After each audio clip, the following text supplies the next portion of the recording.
Guys, कई बार आप लोगों ने ये नोट किया होगा कि खाना खाने के जस्ट बाद हमारे सीने में जलन होने लगती है और गलती से अगर हम लोग स्पाइसी खाना खा लें तो ये जलन और भी ज्यादा होती है। अब इसके पीछे का कारण होता है खाने से प्रोड्यूस होने वाला एसिड। और अगर आप इसे कम करना चाहते हैं तो मेरे पास एक बहुत सिंपल सा उपाय है। वो क्या है मैं आपको बताता हूं।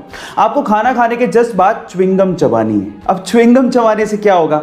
देखिए, च्युइंगम चबाने से सलाइवा पैदा होगा जो कि बेसिक नेचर का होता है, जो कि आपके बॉडी के अंदर जाएगा और खाने से प्रोड्यूस होने वाले एसिड को न्यूट्रलाइज कर देगा और इस तरह से आपकी जो जलन हो रही है, जो ये प्रॉब्लम है, वो कम हो जाएगी।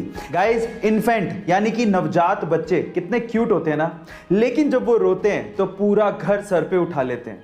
लेकिन क्या आपने कभी गौर किया कि नवजात बच्चे यानी कि नए नए जन्मे बच्चे के आंसू निकलते ही नहीं है?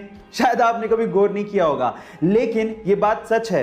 नवजात यानी कि नए नए बच्चे जो जन्म लेते हैं उनके आंसू कभी नहीं निकलते, क्योंकि तब तक उनके टीयर डक्ट्स यानी कि आंसू वाली नलियां डेवलप्ड ही नहीं होती। हाँ, 1 महीने बाद से 3 महीने तक उनकी आंसू की नलियां डेवलप हो जाती हैं और उसके बाद वो रोना शुरू करते हैं तो साथ में आंसू भी निकलते हैं। लद्दाख एक बहुत ही खूबसूरत जगह है जो कि काराकोरम और हिमालय माउंटेन्स के बीच में है। लेकिन क्या आपको पता है कि लद्दाख में 2 ऐसी चीजें हैं जो कि पूरी ही दुनिया में सबसे ऊंचाई पर स्थित है?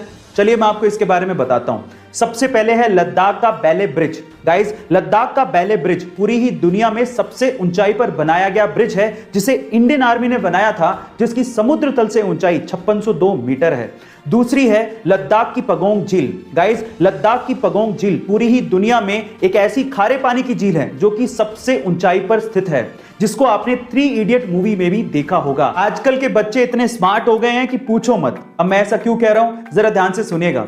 एक बार एक बच्चा टैक्सी में बैठ के बहुत सारी चॉकलेट खा रहा था, तो उसके बगल में बैठे एक बूढ़े आदमी ने उस बच्चे से कहा कि क्या तुम्हें पता है कि बहुत सारी चॉकलेट खाने से तुम्हारे दांत खराब हो सकते हैं? तो फिर उस बच्चे ने क्या कहा पता है? उस बच्चे ने कहा कि क्या आपको पता है कि मेरे दादाजी 132 साल तक जिए थे? तो उस बूढ़े आदमी ने कहा क्यों? क्योंकि वो चॉकलेट खाते थे। तो फिर उस बच्चे ने कहा कि नहीं, क्योंकि वो अपने काम से काम रखते थे। अब आप समझ ही गए होंगे। गाइस, क्या आपने भी ऐसे स्मार्ट किड्स अपने आसपास देखे हैं? चैट सेक्शन में जरूर लिखेगा और ऐसे अमेजिंग वीडियोस के लिए शेयर, सब्सक्राइब एंड लाइक। मिलता है अगली वीडियो में।